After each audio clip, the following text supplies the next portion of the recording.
Bismillahirrahmanirrahim. Assalamualaikum warahmatullahi wabarakatuh. Di sini saya Ahmad Abdul Harudin. Saya dari Prodi Program Studi Ilmu Hadis Universitas Maulana Malik Ibrahim Malang. Di sini saya akan melanjutkan penjelasan hadis yang sebelumnya, yaitu hadis 1 sampai 5, dan di sini saya akan menjelaskan hadis dari nomor 6. Yaitu yang nomor 6 kita membahas tentang segala hal yang haram dan halal telah jelas. Yang hadisnya an Abi Abdullah An-Nu'man bin Bashir radhiyallahu anhu qala sami'tu Rasulullah sallallahu alaihi wasallam yaqulu innal halala bayyinun wa innal harama bayyinun wa bainahuma umurun mushtabihat la ya'lamuhunna katsirun minan nas wa man ittaqa syubhat faqad istabra li dinihi wa 'irdihi wa waqa'a fi syubhat wa waqa'a fil haram karra'i yar'ahu lil 'ima yushika yarta'a fihi ala wa inna likulli malikin 'ima wa inna 'imallahi maharimuhu ala wa inna fil jasadil mudghah idza saluhat saluhal jasadu kullu wa idza fasadat fasadal jasadu kullu ala wa hiyal qalbu rawahul Bukhari wa Muslim. Yang artinya dari Abu Abdullah Nu'man bin Bashir radhiyallahu anhu, beliau berkata, aku mendengar Rasulullah sallallahu alaihi wasallam bersabda, yaitu sesungguhnya perkara yang halal itu telah benar, telah jelas, dan perkara yang halal itu telah jelas, haram itu telah jelas. Dan di antara keduanya terdapat perkara yang samar atau tidak diketahui oleh mayoritas manusia. Barang siapa yang menjaga diri dari perkara-perkara samar tersebut, maka dia telah menjaga kesucian agama dan kehormatannya. Barang siapa yang terjatuh ke dalam perkara syubhat, maka dia telah terjatuh kepada perkara haram. Seperti seorang pengembala yang mengembala ternyata di sekitar daerah larang atau hima, dikhawatirkan dia akan masuk ke dalamnya. Ketahuilah bahwa setiap raja itu mempunyai hima. Ketahuilah bahwa hima Allah Subhanahu wa taala adalah segala yang Allah Subhanahu wa taala haramkan.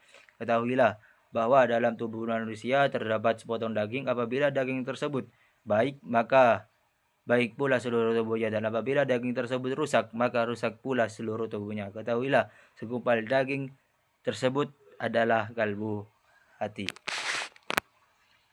Nah, dari hadis ke-6 ini dijelaskan bahwa halal haram itu sudah jelas, dan di antara halal dan haram itu adalah ada sebuah perkara yang dinamakan perkara syubhat. Yang di mana perkara syubhat ini artinya samar, tidak diketahui. Nah, seorang muslim ini dianjurkan untuk menjauhi perkara syubhat tersebut. Karena perkara syubhat itu lebih dihukumkan mengarah ke perkara yang haram. Seperti itu. Lanjut hadis nomor 7, tentang agama itu adalah nasihat. An Abi Ruqayyah Tamim bin Ausin ad-Darimi radhiyallahu anhu anna Nabiy sallallahu alaihi wasallam qala adinun nasihah qulna liman qala lillahi wa likitabihi wa rasulihi wa li a'immatil muslimina wa 'ammatihim rawahu Muslim. Dari Abu Ruqayyah Tamim bin Aus ad-Darimi radhiyallahu anhu, dia berkata, sesungguhnya Rasulullah sallallahu alaihi wasallam bersabda, agama itu nasihat. Kami bertanya, untuk siapa? Rasulullah menjawab, untuk Allah, untuk kitabnya, untuk rasulnya, dan untuk pemimpin kaum muslimin dan seluruh kaum muslimah. Dari riwayat Muslim. Nah, dari penjelasan hadis ketujuh ini, hadis adalah agama itu adalah sebuah nasihat. Nasihat ditujukan kepada Allah, rasulnya, pemimpin dan kaum muslimin, menunjukkan pentingnya saling menasihati dalam kebaikan. Selanjutnya, hadis nomor 8.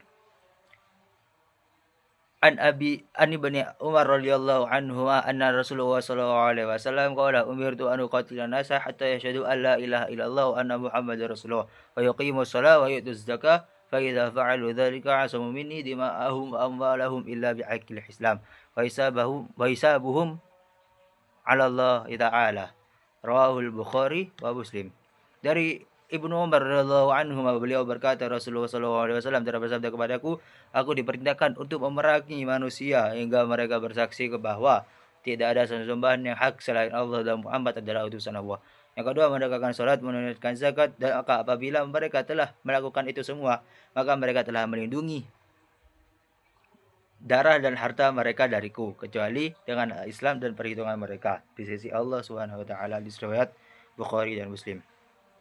Nah, hadis keempat ini menjelaskan tentang pentingnya persaksian, sholat dan zakat, lalu menunjukkan kehormatan darah dan harta seorang muslim. Jadi itu. Lanjut hadis yang kelima, yang ke-9, kerjakanlah perintah yang kamu mampu. Hadisnya an Abi Hurairah Abdurrahman bin Sakhar radhiyallahu taala anhu qala sami'tu Rasulullah sallallahu alaihi wasallam yaqulu ma nahaytukum anhu fajtanibuhu wa ma amartukum bihi fa'tu minhu mastata'tum fa inna ma ahlakal ladzina min qablihim kathratu masailihim wa ikhtilafuhum ala anbiya'ihim rawahul Bukhari wa Muslim. Yang artinya dari Abu Hurairah Abdurrahman bin Sakhar radhiyallahu anhu, dia berkata, aku mendengar Rasulullah sallallahu alaihi wasallam bersabda, apa saja yang aku larang kalian darinya maka jauhilah, dan apa saja yang aku perintahkan kepada kalian maka kerjakanlah semampu kalian. Karena sesungguhnya yang telah membinasakan orang-orang yang sebelum kalian adalah banyaknya pertanyaan dan penyelisihan terhadap para nabi mereka. Hadis riwayat Bukhari dan Muslim.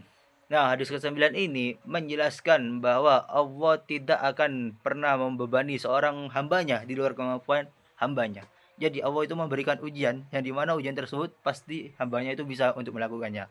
Yang kedua, laksanakan semua perintah yang Allah berikan dengan semampu kalian. Dan jauhilah larangan yang Allah perintahkan.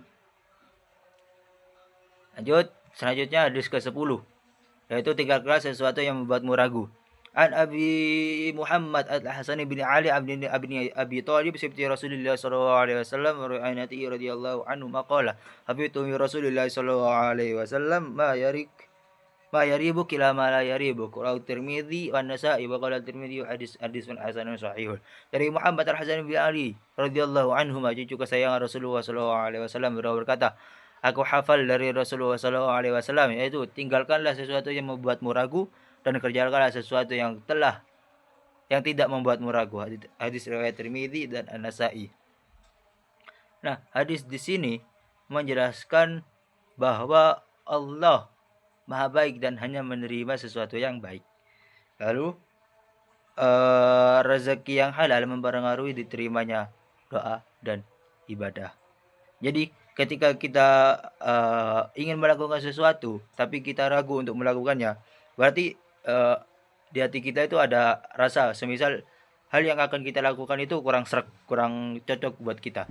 Nah, di hadis lain disebutkan bahwa jikalau hati kita masih bagus, hati kita masih baik, semua yang akan kita lakukan yang dimana hati kita itu kayak tidak cocok, itu artinya sesuatu tersebut kurang baik untuk kita lakukan.